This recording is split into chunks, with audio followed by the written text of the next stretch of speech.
Bonjour à tous, donc on est assez heureux de recevoir Madame Rose Albert, qui est donc à la fois enfant caché et en même temps prof d'histoire, donc on va avoir le double avantage, avoir donc le regard sur la mémoire, la personne qui a vraiment vécu l'événement, et puis le regard historique de l'historienne, donc c'est vraiment, des fois il y a des contradictions entre la mémoire et l'histoire, donc on a la chance d'avoir une personne qui est à la fois témoin et puis historienne, donc je crois que vraiment ce soir on va être comblé, et donc on va pouvoir donc avoir un éclairage un petit peu différent sur cette période trouble que nos parents ont traversé, nos parents, nos grands-parents ont traversé, et donc on espère surtout ne plus revivre, et donc on voit qu'à travers les événements actuels, donc on voit que tout cet antisémitisme, cette haine des juifs, elle n'a pas disparu, mais elle reprend de plus belle. Et donc, on espère que le peuple juif saura donc relever ce nouveau défi qui se lève contre lui. Et peut-être que c'est probablement ce qu'on dit nous dans la Torah, c'est marqué comme ça. Shal avicha veimech shal avicha vezekenecha veyomru lach. Comme ça, Moshe Rabbeinu, Moïse, avant de quitter ce monde, il avertit l'Israël, il leur dit, donc il y a une mitzvah de connaître, de passer. Écoute ton père et tes sages, et ils te diront. Ils te diront pourquoi? Parce que voilà, ils vont te dire ce qu'ils ont vécu, et toi, à travers ce qu'ils ont vécu, donc tu vas pouvoir affronter les difficultés donc, à venir, les difficultés et les défis qui vont se présenter à toi. Donc je vais laisser la parole à Madame Albert. Merci. Bon, je suis très heureuse d'être en votre compagnie. Rue Pelleport, ça me dit quelque chose, puisque j'habitais dans mon enfance rue du Télégraphe, qui est une rue toute proche d'ici. Et que s'il y avait eu une synagogue rue Pelleport, ça nous aurait bien arrangé. Parce qu'on était obligé d'aller rue Julien Lacroix, qui était beaucoup plus loin, ou alors rue des Pyrénées, quand c'était les grandes fêtes. C'était nos synagogues habituelles. Voilà. Donc aujourd'hui, je vais vous parler de la vie que j'ai eue lorsque j'étais enfant et que j'avais d'abord 4 ans et que nous avons été obligés, lorsque la guerre s'est déclarée, d'aller nous réfugier au moment où il y a eu le grand amas de réfugiés qui s'en allaient quitter Paris parce que Paris commençait à être bombardé et qu'on est allé se réfugier en Bretagne. Je suis dans un petit village breton, c'est l'Exode. Pas celui d'Égypte, évidemment. Plutôt son contraire. Celui de la France envahie par les Allemands, tout au moins sur la zone nord, depuis la fin de 1939. Il reste les 2/5 du territoire, on appelait ça nono, c'est-à-dire non occupé. On avait toujours le sens de l'humour en étant parisien. Hein, c'était la zone nono. Et c'est là que mes parents ont décidé de se rendre dès la fin de 1939. Je me souviens d'un voyage dans le noir, le train n'était pas éclairé la nuit, et de changements de train où je restais blottie dans les bras de mon père, d'attente interminable dans l'obscurité des gares avant d'arriver à Clisson en passant par Nantes. Ça, ce sont des villes de Bretagne où mes parents pensaient pouvoir trouver un refuge. Ce voyage, je l'ai revécu pendant des années, sous forme de cauchemar.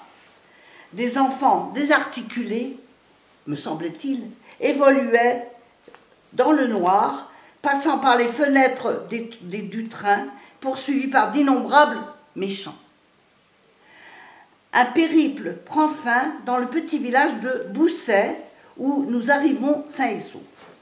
Là, ayant le statut de réfugiés, on nous attribue une charmante maison sur la Grande Rue.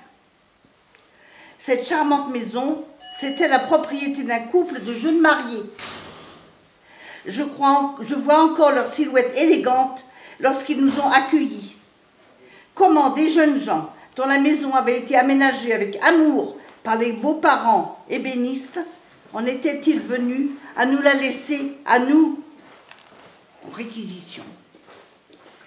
Je revois encore le bel escalier de bois sculpté qui menait au premier étage. nous nous installons dans la maison et nous découvrons, ô merveille, le jardin, qui me semblait immense. Derrière la maison, un jardin potager et un jardin floral couvert de pensées bleues que je n'avais pas le droit de cueillir.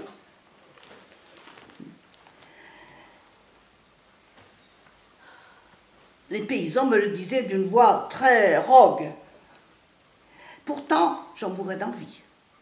La pièce principale était occupée par une immense cheminée qui nous fournissait de la chaleur les soirées d'hiver, autour d'un feu de bois, derrière laquelle je croyais voir apparaître la Baba Yaga. Vous ne connaissez pas cette sorcière du folklore polonais juif? On disait qu'il y avait une sorcière qui arrivait chaque fois qu'il y avait une cheminée. Alors c'était la Baba Yaga. Et donc, moi j'y croyais, évidemment, on me racontait des histoires de sorcières, c'était très drôle. Et donc, cette sorcière mystérieuse des contes d'Europe de l'Est, elle me semblait se cacher dans la suie noire du gigantesque manteau de la cheminée. Et j'en avais délicieusement peur. J'avais peur de la Baba Yaga, on me disait, elle est là derrière. Les parents me racontaient toutes ces choses-là, comme on raconte des contes de fées aux enfants. Les chansons yiddish de mon père me rassuraient un peu quand il me prenait par la main, tandis qu'il tenait bliblou sur les épaules. Bliblou, c'est du yiddish, pour dire sur les épaules. Hein. Ma petite sœur, Hélène, qui ne marchait pas encore. Nous arpentions ainsi la grande salle commune avant d'aller nous coucher. Je me souviens des deux chambres du rez-de-chaussée, ornées elles aussi de cheminées. Pourquoi ai-je cassé les jolis petits sabots blancs de porcelaine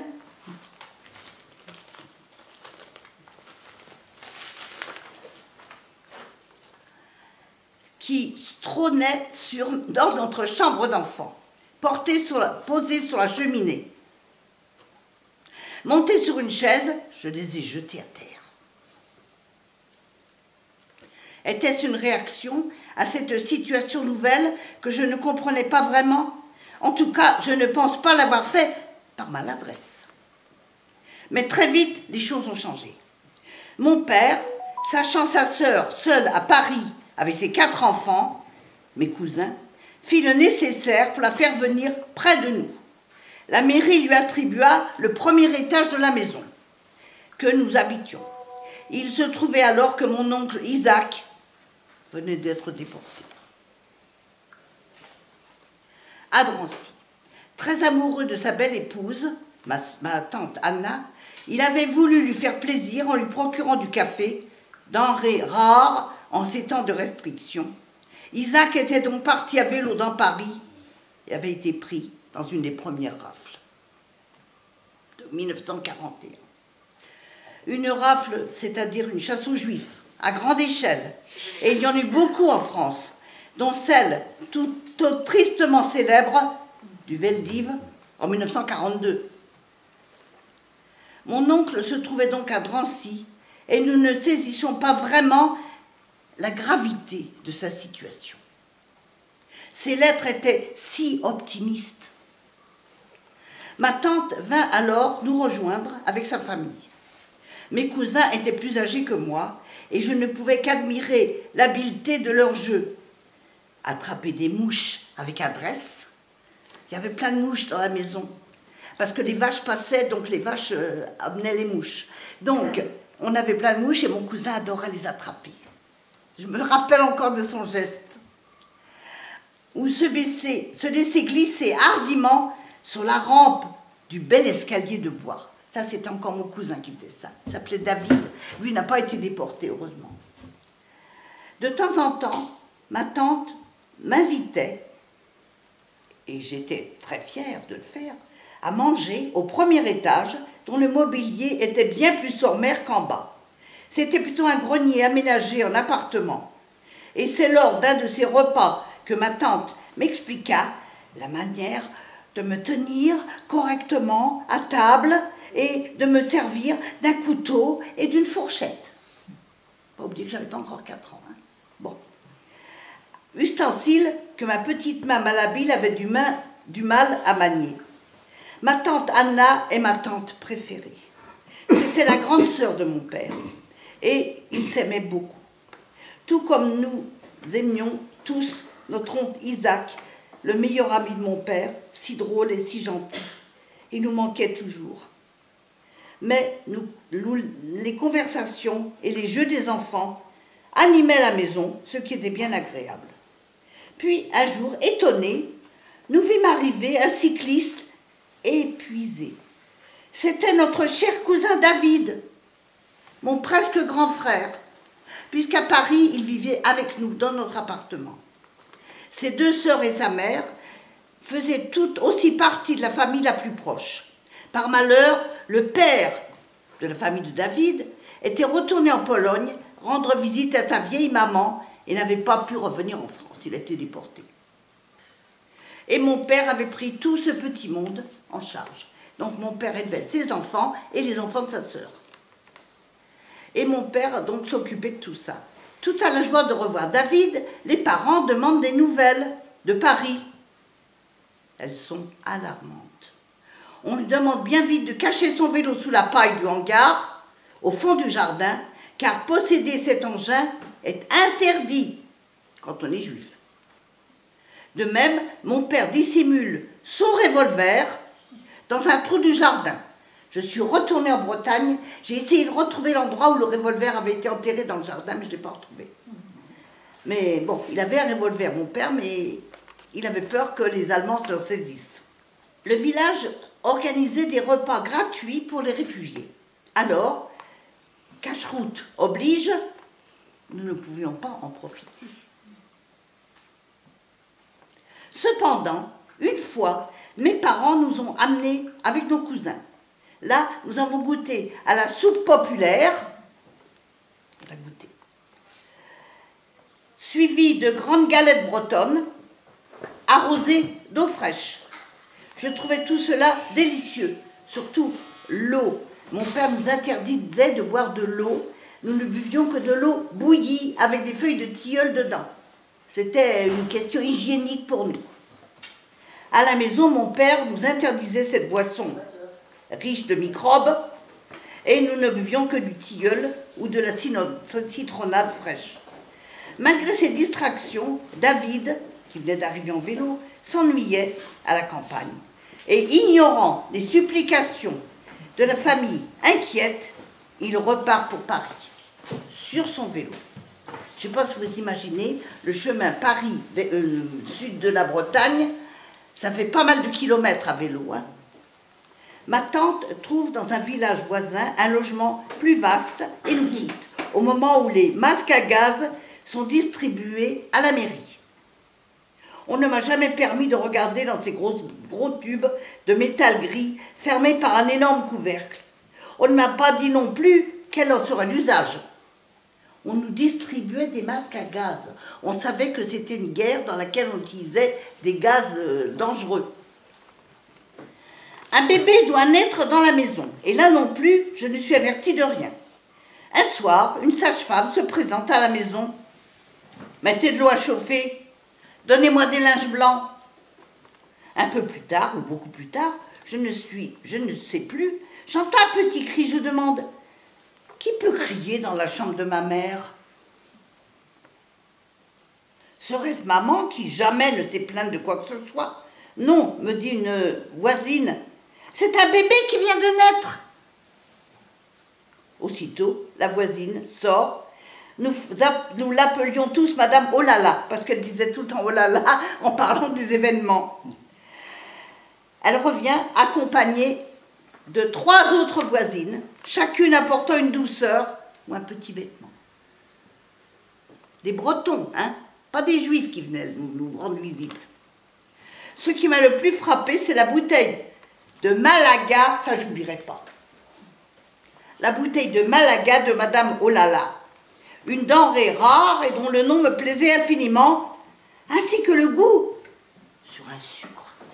Une Bretonne qui possédait une bouteille de Malaga, vin qui venait d'Espagne, et qui nous l'apportait donc pour fêter la naissance du bébé. C'était la fête à la maison, tout le monde semble heureux. Il fallait peser le bébé. Comment faire? 100 pèse bébé. Le volailler voisin, juste en face, il y avait un volailler, propose sa balance Roberval, et c'est ainsi que, comme un petit poulet de basse-cour, un petit bébé est évalué à son juste poids. On le pèse sur la balance où on pesait les petits poulets.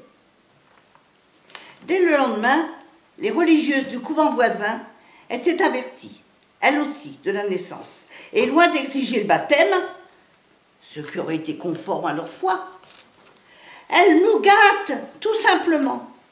Et souvent, je m'en souviens si bien, elles arrivent à la maison, accueillies avec joie, dans leurs grandes robes noires et leurs cornettes blanches, les poches pleines de friandises. Elles avaient des poches qui allaient jusqu'au sol depuis la taille. Je ne sais pas si vous voyez tout ce qu'on pouvait mettre dedans. Elles apportaient des gâteaux, des petits pots de miel, des fruits du verger, tout ça pour nous. Quelque chose qui peut sembler incroyable aujourd'hui. Ces énormes poches pouvaient dissimuler tant de bonnes choses. La sœur qui venait le plus souvent nous rendre visite, me voyant scruter l'horloge, me demande l'heure, pensant que peut-être, j'avais 4 ans, j'étais trop petite pour savoir. Je lui réponds, il est 4 heures aux Aïgo. Je parlais moitié français, moitié yiddish, c'est-à-dire qu'il est 4 heures sur l'horloge. À 4 ans, je savais déjà lire l'heure. Et l'horloge en yiddish, donc Zaigo, lui répondis-je fièrement. Un gâteau de plus vient me récompenser. Au bout de quelques mois, le printemps arrive et maman peut sortir ses 3 petits-enfants pour aller au couvent remercier les sœurs de leur grande bonté. Et là, je découvre un parc que je n'oublierai jamais. Un sentiment esthétique m'envahit devant tous ces bleus et ces mauves, lilas et glycines embaument l'air. J'ai encore le parfum dans le nez, le parfum de ce jardin des sœurs de Bousset. Je reste comme étourdie et je demande à respirer de plus près ces merveilles de la nature en pleine floraison. On accède à ma demande. Et j'en resterai émerveillée toute ma vie. Aujourd'hui, une espèce d'exaltation me saisit à la saison du lilas et des glycines. Le parc ressuscite alors dans ma mémoire. Pourquoi à Buc, puisque j'habitais Buc, ces 2 floraisons sont abondantes dans mon jardin, mais je reste sur un désir inassouvi des fleurs de ce parc merveilleux de mon enfance.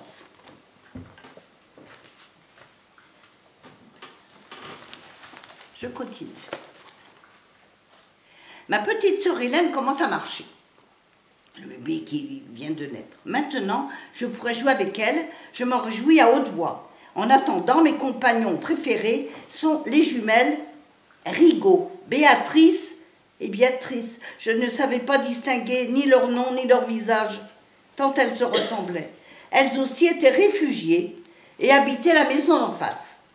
Souvent, avec étonnement, nous entendions et voyions les voisins d'en face se conduire de façon vulgaire. En yiddish, on dit « schnorreinske ». Disions-nous, et tout était dit. En effet, ils buvaient, ils jouaient à se chatouiller, ils chantaient, ils riaient très fort de leur voix éraillée. Nous, on était scandalisés de voir des gens se conduire de cette manière-là. Les petites étaient très délurées, et c'est à cause d'elles que j'ai pris la première fessée de ma vie. Ce que j'avais fait pour cela, une fugue avec les 2 petites filles au bord de la Sèvre nantaise, au lavoir au bas du village, où toutes les femmes venaient laver leur linge en bavardant gaiement. Il n'y avait pas de machine à laver à l'époque, on lavait son linge dans la rivière. Mes parents, affolés, m'avaient cherché partout, avaient alerté les voisines, le médecin, le maire. Et lorsque je réapparus, fatiguée de cette longue promenade pour mes petites jambes, je fus très mal accueillie. J'avais dû m'absenter quelques heures sans imaginer leurs affres. J'essayais de me disculper en renvoyant la responsabilité de cette promenade sur Béatrice. Mais on me pardonna difficilement cette escapade et jouer avec Béatrice me fut désormais interdit. Tous les soirs, les vaches rentraient paisiblement à l'étable, traversant la grande rue où nous habitions. J'avoue que j'en avais un peu peur quand même, depuis que j'avais vu un veau s'échapper et courir vers moi. Je me cachais dans une encoignure lorsqu'elles arrivaient, guidées par un jeune vacher, mais ce spectacle effrayant me fascinait vraiment. Mais l'atmosphère paisible, en apparence, de ce coin de France dans lequel nous vivions, va devenir houleuse avec l'arrivée des premiers soldats allemands en zone libre. En novembre 1942, je suis assise sur le rebord extérieur de la fenêtre du rez-de-chaussée, donnant sur la rue. Je regarde les gens qui passent, les vaches qui restent, qui rentrent, et tout à coup, arrivent à toute allure des soldats nombreux en uniforme. L'un d'eux ralentit et vient caresser la joue de cette petite fille aux boucles rousses d'un air attendri. Je n'oublierai jamais cette caresse de ces horribles personnages, c'est tout ce qui est resté en lui. Peut-être se rappelle-t-il sa propre famille. Que penser d'une pareille caresse de la part d'hommes qui peuvent se montrer si barbares? Je ne sais si ma mère a remarqué ce geste. En tout cas, dès le lendemain, mon père se rend à Clisson, à la commandanture, pour obtenir un Ausweis qui lui donnerait le droit de retourner à Paris. Nous ne sommes plus en zone libre, nous sommes en zone occupée désormais, donc nous courons autant de dangers que si nous étions à Paris. Là aussi, attitude étonnante du général allemand qui propose à mon père de l'argent pour aider sa petite famille. Mon père en avait bien besoin, mais il refuse poliment et obtient son Ausweis, c'est-à-dire le papier qui lui permet de circuler. Je vous montrerai tout à l'heure un Ausweis. Plus tard, mon père nous expliqua que s'il avait accepté de l'argent allemand, il aurait pu être fiché comme collaborateur par les Allemands. Et il était tellement confiant dans l'issue de la guerre qu'il ne voulait pas courir ce risque. Fini les merveilleuses vacances bretonnes, nous rentrons à Paris, et là ce sera bien plus difficile. Comme juifs, nous avons été dénoncés comme juifs par une voisine. La seule antisémite de l'immeuble, qui pense s'emparer de notre appartement et ainsi agrandir le sien en abattant la cloison qui nous sépare. Je n'oublierai jamais cette odieuse personne aux yeux noirs et perçants et son regard méchant qui nous effrayait, nous les enfants. Et comment l'oublier alors qu'elle était toujours dans l'immeuble en 1985. Son mari trafiquait avec l'occupant, tout se sait dans un immeuble, et a dû s'enfuir au loin à la fin de la guerre. En voici ce qui s'est passé ce jour-là par la grâce de Dieu ou par le fait d'un hasard miraculeux. Le jour même, un locataire communiste, il y avait beaucoup de communistes dans l'immeuble, mais dans le bon sens du terme, c'est-à-dire que c'est des gens qui se sentaient proches les uns des autres pour s'aider. Donc, le locataire communiste de l'immeuble, qui est un résistant en puissance, vient nous avertir de la dénonciation de la voisine. Nous n'avons pas le temps de réagir, qu'un attentat de la résistance tue le commissaire et supprime tous les papiers, juifs et autres, du commissariat. Je vois encore la balle dans la vitrine du magasin où le commissaire a été tué. Je revois la balle encore de mes yeux. Et ensuite, les résistants sont allés saccager le commissariat et ont brûlé tous les papiers qui pouvaient nous incriminer. Je revois encore l'impact de la balle à la vitrine du magasin Goulet-Turpin, ce magasin à la devanture rouge, balle qui a tué le commissaire et qui nous a sauvé la vie. L'appartement est de plus en plus sombre. Il a fallu camoufler les grandes baies de la salle à manger et des chambres, peindre des ampoules électriques en bleu de méthylène. Et il a fallu aussi s'habituer au bombardement, au bruit perçant des sirènes et à l'évacuation en hâte vers la cave sombre et humide de l'immeuble. S'approvisionner devient problématique. On a recours, comme tous, au système D et au marché noir. Mes parents vendent leurs plus beaux draps contre de la nourriture.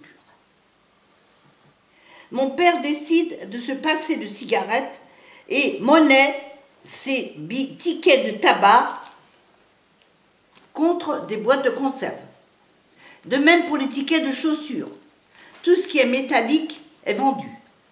Ma mère a dû prendre sur elle de se lever à l'aube pour faire la queue devant les magasins d'alimentation où il y a des jours 100. On ne disait pas quoi, il y avait écrit 100.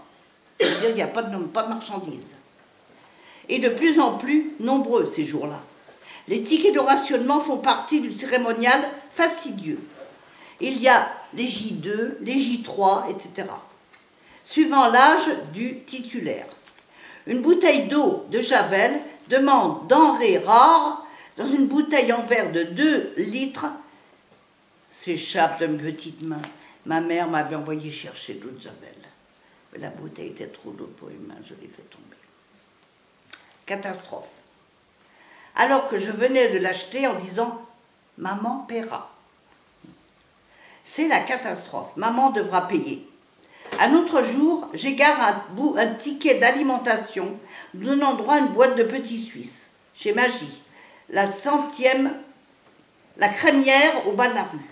Quel drame là encore. On me gronde, mais que faire? Je suis encore une toute petite fille, même si je suis l'aînée de ma famille. De plus, mon père ne pouvant plus travailler à la préfecture, il travaillait à la préfecture de police, mon père, comme interprète.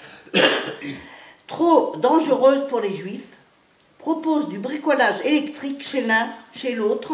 Il se fait écrivain public à 16 heures. Ma mère accepte du travail de couture à domicile, elle qui n'a jamais travaillé, qui élève ses tout petits enfants. Et puis le cauchemar commence. Mon cousin est interné. Voici la lettre que je vais faire circuler. Ça n'est qu'une photocopie, j'ai passé l'original à ma sœur, qui fait aussi une conférence en ce moment sur le même sujet. Donc on s'est partagé. J'ai gardé la photocopie que je vais faire circuler. Vous regarderez cette photocopie de lettres de mon cousin qui était interné à Drancy. Et le cauchemar commence bien. Mon cousin est interné à Drancy, pris dans une rafle. Il est coiffeur, et donc là-bas, il est utilisé comme tel par les Allemands. Il nous écrit des cartes pathétiques. Encore aujourd'hui, tant d'années plus tard, mon cœur se déchire en y pensant, et mes larmes coulent quand je relis sa jolie petite écriture, serrée au maximum, pour écrire le plus possible sur une petite carte, seul lien mensuel autorisé. Mes parents essayent de le faire libérer. Un avocat, un certain monsieur Bloch, pouvait peut-être agir. Et les colis. Comment mes parents arrivaient-ils à envoyer des denrées alimentaires alors qu'on manquait carrément de tout? Ce n'est pas fini. Ma mère se lamente. Elle ne reçoit plus de nouvelles de ses parents de Pologne. Son père, sa mère, ses frères, ses sœurs, tout le monde est resté en Pologne. Elle ne reçoit plus de nouvelles de ses parents et elle craint le pire. Comme elle a raison, hélas. Le pire, nous l'avons appris après la guerre par un cousin qui était capot pendant la guerre, qui a eu l'horrible idée de nous raconter comment la famille était morte au camp. Je ne peux pas vous le dire, ça ne peut pas sortir de ma bouche. C'est quelque chose qui me hante continuellement, que je n'oublierai jamais. Je ne peux pas en parler ici, c'est au-delà de ma souffrance. Un jour de novembre, mon anniversaire approche et ma mère autorise Anna, ma chère cousine, à m'amener chez le photographe vers République. Et là, comment aborder ce récit douloureux? Dans la rue, 2 hommes nous abordent. L'un d'eux, brun, dans son manteau de cuir serré à la taille, me repousse de côté, tandis que l'autre, le balafré, à la mèche sur l'œil, pousse ma cousine contre le mur et lui dit « Avoue que t'es juive ». Ma cousine commence par dire par énergiquement montrer qu'elle n'est pas juive. En effet, elle portait une énorme croix. Bon. Mais les choses n'en restent pas là. Savez-vous, suivez-nous au commissariat de la rue de la Folie-Méricourt. Bien obligé d'obtempérer, encadré par ces deux hommes, nous entrons dans la cour du commissariat. Ma cousine me serre contre elle et me dit « Pleure, pleure !» Je ne comprends rien à ce qui se passe. J'ai peur. Un des hommes m'arrache de ma cousine et l'autre l'entraîne au fond du commissariat en lui disant « T'es juive, dis que t'es juive, allez, dis que t'es juive !» Finalement, à harceler, ma cousine avoue « Oui, je suis juive », d'un ton désespéré. Et elle ajoute cependant vivement « Mais prenez-moi, mais remettez la petite à son père, je vous en supplie !» J'entends encore ces paroles aujourd'hui. Je suis comme paralysée par la peur, incapable de sortir, de pleurer, de parler. Que m'arrive-t-il? Que va-t-il m'arriver? Les miliciens, c'était deux miliciens, donc deux Français qui travaillaient pour les Allemands et qui étaient payés au nombre de Juifs qu'ils arrêtaient. Les miliciens acceptent de me ramener à la maison. Mon père, quant à lui, sûrement terrorisé, mais ne perdant pas son sang-froid, lui donna tout l'argent qu'il possédait. Le balafré lui dit « Ça suffit pour la petite, mais nous gardons votre nièce. » Nous ne savions pas alors que la prime reçue par les miliciens était légèrement supérieure à ce qu'offrait mon père pour le rachat d'une juive. Plus jamais nous ne reverrons Anna, dont j'appris avec déchirement à la fin, il y a quelques années seulement, par un survivant d'Auschwitz. J'avais toujours gardé l'espoir qu'elle était en vie, quelque part. Comment se fait-il que moi, je sois toujours en vie? Et que dire des sentiments de mes parents? Mon père, en France, avait élevé cette jeune fille, privée très tôt de son père et qui était retournée en Pologne pour soigner sa mère malade. Mais là-bas, les nazis avaient déporté. Et qui nous garantissait qu'on n'en reviendrait pas nous déporter tous? Maintenant, nous étions repérés comme juifs. Pourtant, dans leur dignité, mes parents oubliaient de se lamenter pour agir, seulement agir. Envoyer des colis à Drancy, puis plus loin peut-être, par quel prodige pouvait-il se procurer ce que devaient contenir ces colis adressés par la Croix-Rouge aux déportés? Là, j'ai mis comme titre « Survie par miracle ». Nous vivotons au rythme de la vie quotidienne difficile. Topinambour aux rues de Tabaga, immangeable. Pain de maïs jaune, tout aussi infect. J'ai appris depuis que ce maïs, corn en américain, avait été livré par erreur à la suite de confusions suivantes. En anglais, corn, c'est blé, mais en américain, corn, c'est du maïs. Les fonctionnaires ignoraient ces nuances linguistiques, distinguant l'anglais de l'américain. Des centres privés du secours catholique avaient été ouverts, où on distribuait gratuitement pour les enfants du chocolat, enfin quelque chose qui ressemblait à du chocolat. Ça en avait la couleur, seulement des pastilles roses de vitamines et des biscuits sans saveur. Question gastronomie, on pouvait faire mieux. Quelquefois, et c'était très rare, nous avions de la volaille. Voici comment ma mère, pleine de courage, arpentait Paris, à pied bien sûr, et de temps en temps, sur le quai de la Mégisserie, tout près de l'hôtel de ville, on vendait des poules vivantes. Ma mère rapportait à la maison la bête toute frétillante, la remettait en liberté dans la cuisine, à notre grande joie, puis dès le lendemain, la portait au sacrificateur juif, le shochet, clandestin, qui pratiquait la shrita dans les règles. Alors, nous disposions d'un peu de viande et de bons bouillons, si bien cuisinés par ma mère. Je me demande encore comment, étant donné les difficultés d'approvisionnement en légumes frais. Un jour, ma mère arriva toute pâle et haletante à la maison, de retour d'une expédition de recherche de nourriture. Elle ne rapportait rien cette fois-là. Quand elle fut un peu remise de sa fatigue, elle nous racontait ce qui s'était passé. Elle se trouvait près du quai de la Mégisserie, là où on vend des volailles vivantes, quand elle comprit qu'elle était suivie par un homme de mauvaise mine. Elle avait alors accéléré le pas, renonçant à tout achat alimentaire, s'était engouffrée à toute allure dans le grand magasin de BHV, espérant ainsi échapper à ce chasseur de juifs. Après une course très zigzagante dans les rayons qui pouvaient la dissimuler, elle atteignit enfin une autre sortie du magasin et, connaissant bien le quartier, elle évita la rue de Rivoli pour prendre les petites rues du 4e arrondissement et, au bout de 2 heures de marche plus libre, arriva enfin à la maison, saine et sauve, ayant échappé à son poursuivant grâce à Dieu. Mais la guerre n'est pas encore finie, hélas. Nous voilà rentrés à Paris.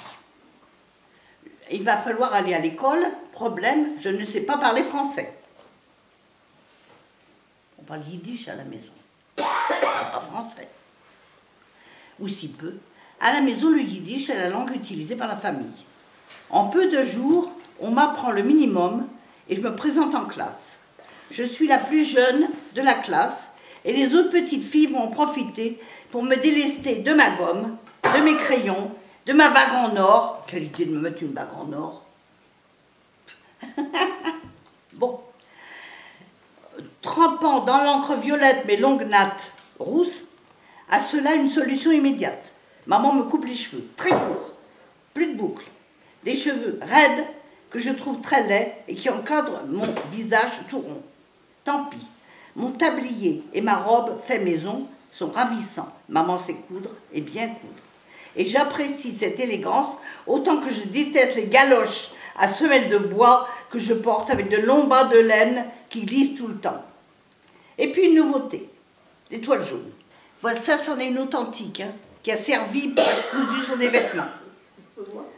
Voilà, ici vous avez une étoile jaune qui a servi. Alors les Juifs devaient aller retirer ça au commissariat et il fallait en plus qu'ils donnent des tickets de rationnement avec. Vous allez voir de quoi j'avais l'air. Voici une photo de moi en classe. Ici au premier rang, c'est moi. On va faire circuler ça. Voilà. Ici vous avez la petite fille que j'étais. Quand je suis arrivée, j'avais 6 ans. Donc, au moment où j'étais arrêtée, j'avais 6 ans. Et donc j'étais en classe là. Voilà. La petite fille qui est au premier rang. Alors en voilà une nouveauté, l'étoile jaune vient d'apparaître. Non, ce n'est pas dans le ciel de Paris, ni dans les leçons d'anatomie, d'astronomie que nous donne notre père, un fan de Camille Flammarion, le grand astronome. Ma mère coud sur son manteau une étoile jaune. Je ne comprends pas sa signification, mais trouve cela joli. Et je m'empresse de l'imiter en fabriquant une étoile de papier que je colle sur mon tablier, à la stupeur effarée de mes parents. Je remarque cependant que lorsque ma mère sort, elle s'arrange pour cacher cet ornement, avec un sac ou un cabas qu'elle serre contre elle. Alors elle met l'étoile, mais elle la cache. Et mon père fait de même avec un grand dossier qui dissimule l'étoile jaune et noire. Arrestations et rafles se succèdent et nombre de nos connaissances disparaissent sans que l'on sache où, et au fond de notre cœur, nous tremblons pour leur vie. Mes cousins logent toujours à la maison et supportent mal de rester à l'intérieur. Petit à petit, ils reprennent l'habitude de voir leurs amis, nombreux, dans ce quartier populaire. Mon père et ma mère les supplient de sortir le moins possible, car la chasse aux juifs est ouverte. Mais David veut rejoindre son ami, le fils du droguiste, qui lui apprend à tricoter des bretelles. Ma grande cousine Rosine trouve un appartement grâce au prête-nom d'un ami. En effet, elle travaille comme secrétaire chez Monsieur Moïse. Il a changé de nom, il a changé une lettre. Il s'appelle Monsieur Moine maintenant. Ce Monsieur Moïse. Donc, s'appelant Monsieur Moine et ayant fait faire des tas de papiers officiels, pour le moment, il est protégé et ma cousine travaille sténodactylo chez lui. Comme toutes les jeunes filles, Anna, donc coiffée d'une banane, Anna dont j'ai parlé tout à l'heure, était coiffée d'une banane sur le haut de sa coiffure. Et elle allait écouter les concerts de Johnny S, qui était le clou musical de l'époque. Bon, malheureusement, elle est arrêtée, maintenant c'est fini. Le matin, le café au lait est réservé aux adultes. Les enfants n'ont pas le droit d'en boire, bien entendu, d'abord c'est beaucoup trop cher, donc on nous donne un tout petit fond de chicorée. Les voisins de l'immeuble sont là pour ceux qui en ont besoin. Babysitters bénévoles, garde-malades occasionnels, ventouses et soins divers aux petits, cataplasmes brûlants. C'était les remèdes que l'on avait à l'époque. On n'utilisait pas les antibiotiques qui n'avaient pas encore été ramenés en France. C'est les Rothschild qui l'ont ramené en France, hein, je vous le signale, l'antibiotique. Donc, quand ils sont revenus d'Amérique. Donc, la distribution des pommes de terre, quand l'un des jeunes en rapporte un sac de 50 kilos sur le porte-bagages de son vélo, quand il y en a un qui ramène des pommes de terre, il distribue à tout l'immeuble, vous imaginez. La solidarité qui existait dans cet immeuble incroyable, rue du Télégraphe. La solidarité n'est pas un vain mot, et j'en garde un souvenir ému et reconnaissant pour tous ces braves Parisiens qui nous ont protégés à leur façon. Et pendant les alertes de plus en plus nombreuses, des hommes forts du 2e et du 3e étage arrivent immédiatement à notre porte, nous habitions au rez-de-chaussée, donc ils descendent vite pour nous aider à descendre des enfants à la cave, pour nous mettre à l'abri pendant les bombardements. Les petits-enfants sont enveloppés dans des couvertures et ces messieurs sont là, prêts à notre porte, ils sont là tout de suite. Dès qu'il y a la sirène, on a tout de suite deux hommes forts qui nous attendent et qui prennent les enfants pour les descendre dans la cave. Tout cela le plus naturellement du monde. Il y avait des hommes bons dans cet immeuble et nous avons eu la chance de vivre dans leur entourage. Cependant, une voisine antisémite, pour réaliser son projet d'agrandissement en ajoignant son appartement au nôtre, ne trouve pas mieux et plus facile, expéditif, de nous dénoncer comme juifs. En effet, nous n'avons pas été recensés comme juifs quand l'ordre nous avait été donné par le gouvernement de Vichy.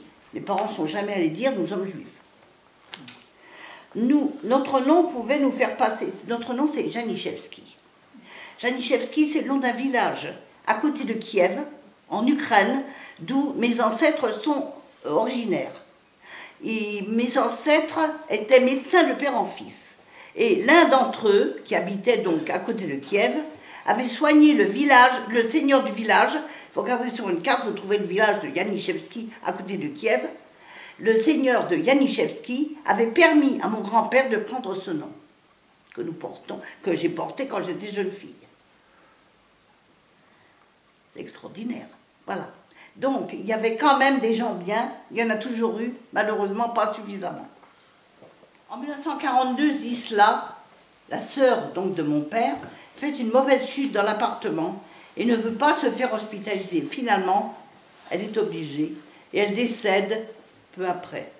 D'où une atmosphère encore plus pesante. Sans compter qu'à l'hiver 42-43, ma sœur Denise, qui a 2 ans, attrape une très grave bronchopneumonie par manque de vêtements chauds. À l'appel désespéré de ma mère, ce sont les voisins qui vont chercher un docteur, qui prescrivit des ventouses scarifiées. Alors on mettait les ventouses et en plus on avait une espèce d'appareil qui faisait des petits trous dans la boule qui était sortie de la peau de l'enfant attirée par la ventouse. C'était un moyen de soigner les bronchites et les bronchopneumonies. Mais encore aujourd'hui, Denise a gardé des problèmes respiratoires importants. Denise, c'est toujours ma sœur. Et malheureusement, elle ne s'est vraiment jamais remise de cette maladie d'enfance qu'elle avait eue et qui n'avait pas pu être soignée correctement. Au même moment, en décembre 1942, David, le 3e enfant de Zisla, est arrêté et sera déporté en février 1943 par le convoi 48. Pour nous tous, c'est une catastrophe de plus. Ainsi, chaque fois que ma mère sortait faire quelques courses, c'était l'angoisse. Et voici, alors là, je vous ai déjà raconté l'incident, là, je ne reviens pas dessus. Malheureusement, l'incident où j'étais arrêtée par les miliciens Et Dieu bénisse, je n'ai pas été déportée. Je me demande encore aujourd'hui pourquoi je ne l'ai pas été. Et pourquoi ma famille ne l'a pas été. Si mon père et ma mère étaient juifs, les miliciens auraient pu arrêter tout le monde et prendre tous les petits-enfants avec. Pourquoi n'ont-ils pas fait? Une question que je me pose toujours. Les enfants étaient protégés.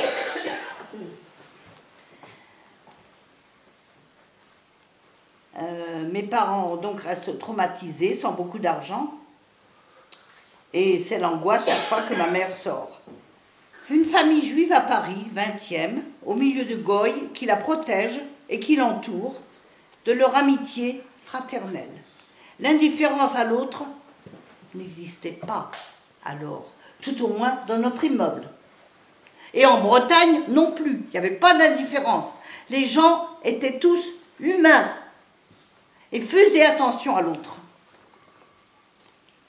Est-ce que cette indifférence n'existait pas alors? Un immeuble ordinaire et familial, plein de gens simplement généreux, et une petite fille juive, moi, qui me souvient de tant de choses. Les matzot, que la voisine, qui était corse, n'était pas juive, du 3e, elle était communiste et corse, nous apporte à Pessah de sa propre initiative. Comment a-t-elle pu trouver des matzot? Je ne sais pas, je ne l'ai jamais su. Mais savoir que c'était Pessah, ça va nous apporter des matzot. Je nous vois encore en train de les prendre, ces matzot à Pessah. Cette voisine, oh là là, quelle merveille, cette dame, vieille dame, adorable.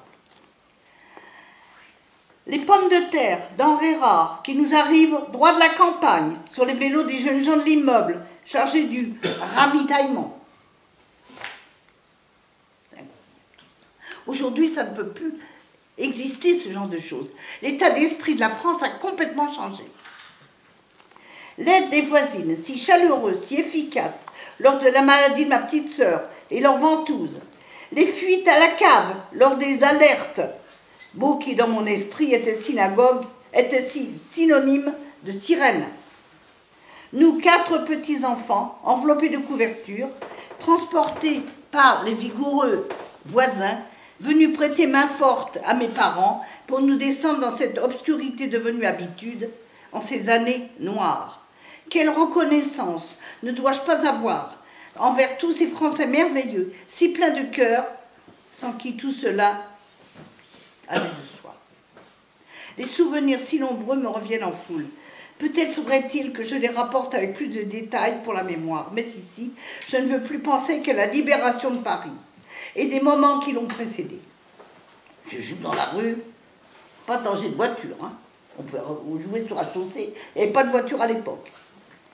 Avec des grandes filles de 10 ans au moins, tout à coup, débouche à toute allure une Citroën noire. 2 jeunes gens sortent, ils ont un bras orné d'un brassard FFI. Rentrez les enfants, rentrez vite! Nous repassons aussitôt le porche de l'immeuble et nous rabattons sur la cour. Mais il est interdit d'y jouer. Pourquoi? C'est ainsi. Et la concierge est là, qui veille sur ce bien précieux. On ne joue pas dans la cour. Bon. Et elle nous chasse vers nos appartements respectifs, brutalement. Nous la détestons. Fin des jeux. Et quel jeu? Nous jouions à la guerre. Le père d'un de nos camarades de jeu avait été fusillé. Et le petit Roland jouait à se faire fusiller lui aussi. Il tombait allègrement par terre. On disait, je suis mort. L'inconscience des enfants. Petit garçon de 6-7 ans. Hein. Quelle n'était notre inconscience enfantine? À d'autres moments, les jeux étaient plus calmes et joyeux. Rondes et sauts d'hiver. Ici, à tout moment, les mamans, du haut de leur balcon, veillaient sur la troupe d'enfants. Et tout le monde connaissait tout le monde. Nous formions une grande collectivité solidaire dans la tourmente. Chacun attendait le retour des siens à la guerre. Et voici que les choses se précisent. En yiddish, unser Ausgebenkte Schuh, l'heure pour laquelle nous avons prié. L'heure tant espérée. C'est la 3e du chant des partisans du ghetto de Varsovie que je chanterai tout à l'heure, où hélas se trouvaient certains membres de notre famille. Ce soir, comme tous les soirs, caché dans la pièce la plus sombre, mon père, les écouteurs sur les oreilles, capte Radio Londres, sur son poste à galène. Il avait fabriqué lui-même un poste avec, je ne sais pas quoi, une pierre qu'on appelait une galène. Je ne sais pas du tout comment ça fonctionnait, mais ça fonctionnait. On entendait, mon père de temps en temps mettait les écouteurs sur mes oreilles et j'entendais Radio Londres. Avec une espèce de petit son qui faisait la la la la la la la la la la. J'entendais cette espèce de musique tout le temps avant de donner les informations. Nous les enfants savions que c'était interdit d'avoir une TSF, mais quel que soit le modèle. Mais il y avait tellement d'interdits. Ne pas se dire juif est le premier de tous, pour la survie. Avec le bois de nos beaux meubles, mis en pièces par mon père, dans l'appartement parisien, quand arrive la grande cousine et ses nouvelles, toujours mauvaises. Cette cousine qui a travaillé chez Monsieur Moine. Elle a entendu parler de la rafle du Veldiv, elle vient nous raconter les détails. Elle a entendu parler de la rafle de la rue des Deux Ponts, où tous les immeubles étaient occupés par des juifs. C'était les premiers HLM de l'époque, payés par la famille Alphen, une famille qui était comme la famille Rothschild et qui faisait du bien aux juifs de Paris.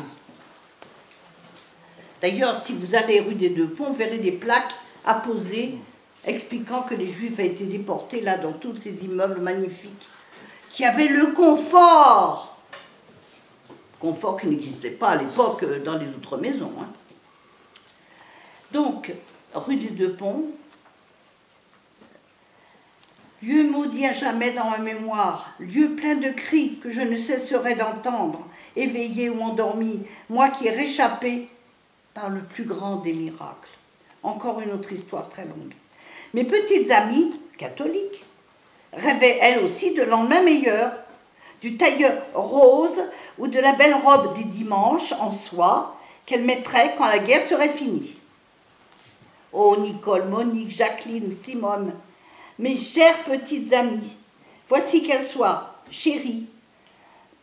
Mon père déclare en yiddish, Philippe Henriot, Jean-Hérol Paqui, c'est fini, les Américains arrivent à Paris.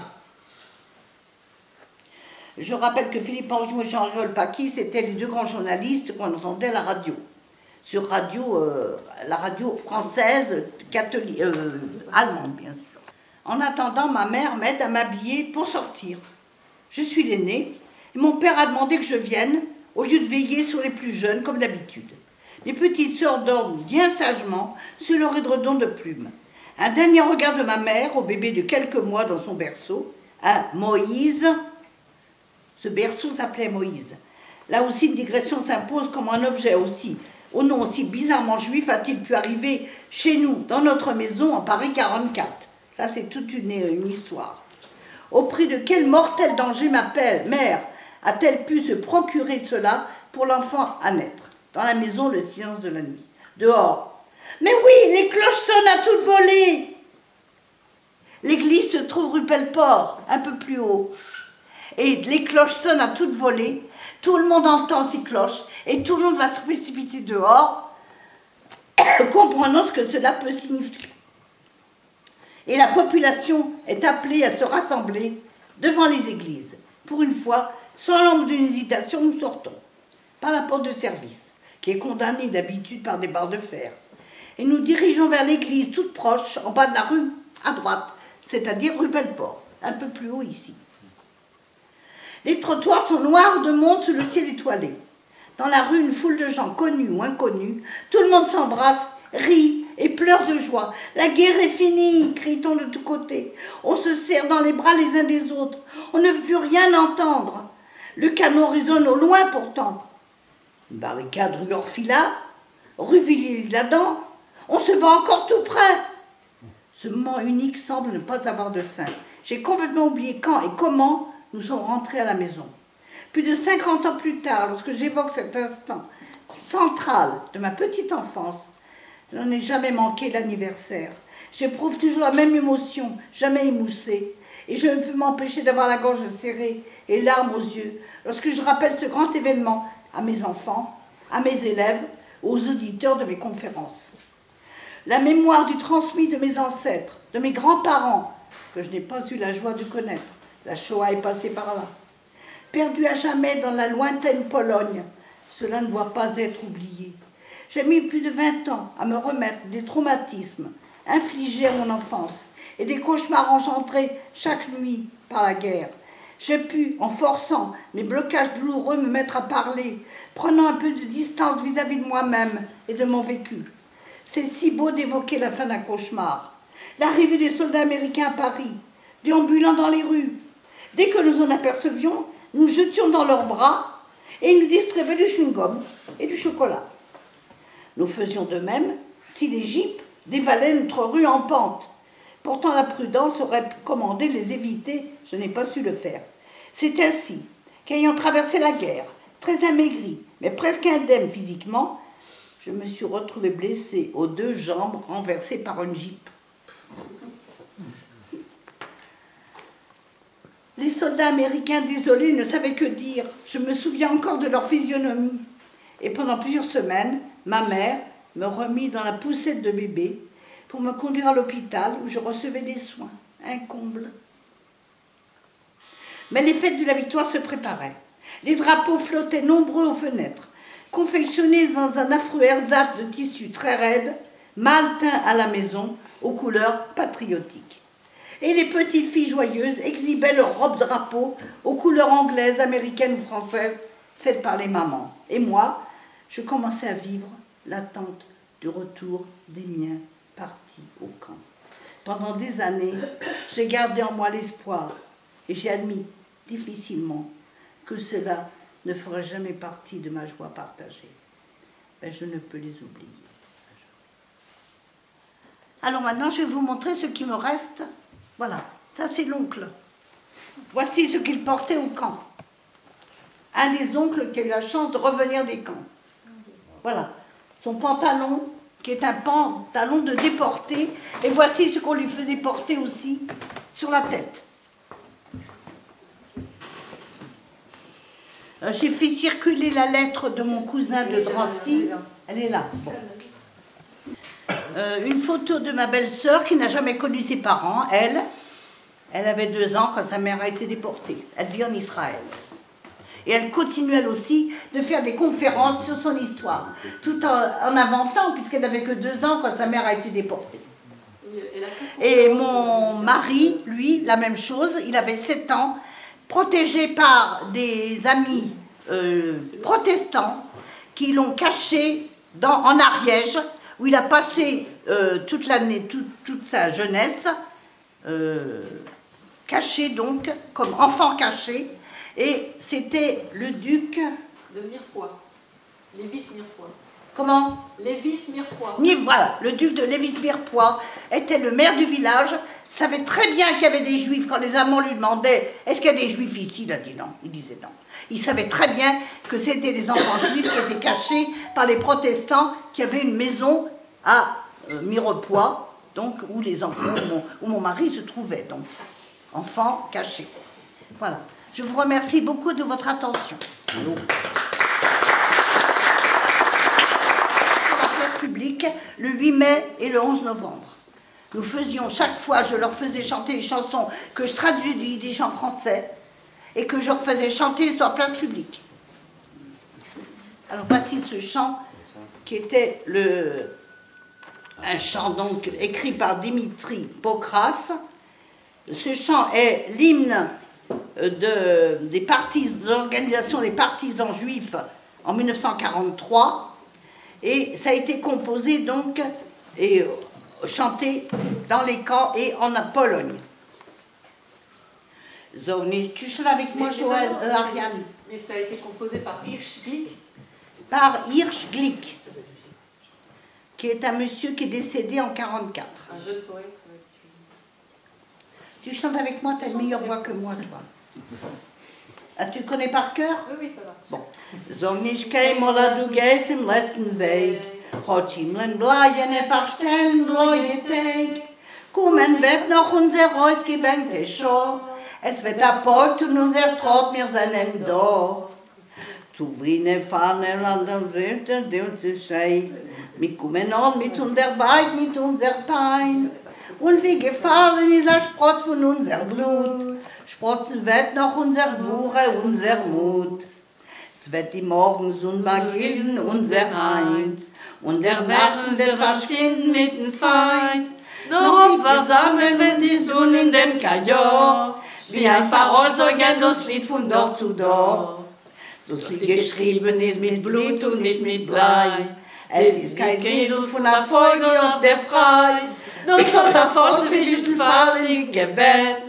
Das Lied gesungen mit einer Gardes in die Hand. Da, so ich geh mal, als du gehst im letzten Weg. Hat Schimmeln Bleien, verstehen Bleie Tag. Kommen wird noch unser ausgebänkte Show. Es wird abgebaut und unser Trott, wir sind da. Bon, maintenant vous chantez la même chose en français. Quoi, je ne l'ai pas ici? Mais tu la connais par cœur. Ah, pas par cœur, non. On vous chante la même chose en français. C'est ça que j'ai fait que je traduisais et que mes enfants devaient chanter sur place publique. Ne dis jamais que tu vas ton dernier chemin. Des ciels de plomb cachent de joyeux lendemains. Un jour viendra l'heure de notre plus grand espoir. Un cri de joie retentira, nous serons là. Des verts palmiers jusqu'au pays tout enneigé. Nous arrivons tout affligés, tout accablés. Mais que jaillisse une goutte de notre sang. Notre courage, notre énergie diront présent. Le soleil du matin éclairera le jour. Plus de passé, plus d'ennemis pour toujours. Peut-être le soleil à briller tardera, mais notre chant dans le futur retentira. Écrit avec du sang et non avec du plomb. D'un oiseau libre, ce n'est pas la gaie chanson. C'est tout un peuple dans les ruines sans lendemain qui a chanté ce chant les armes à la main. Alors, ne dis jamais que tu vas ton dernier chemin. Les ciels de plomb cachent de joyeux lendemains. Un jour viendra l'heure de notre plus grand espoir. Un cri de joie retentira, nous serons là. Amen.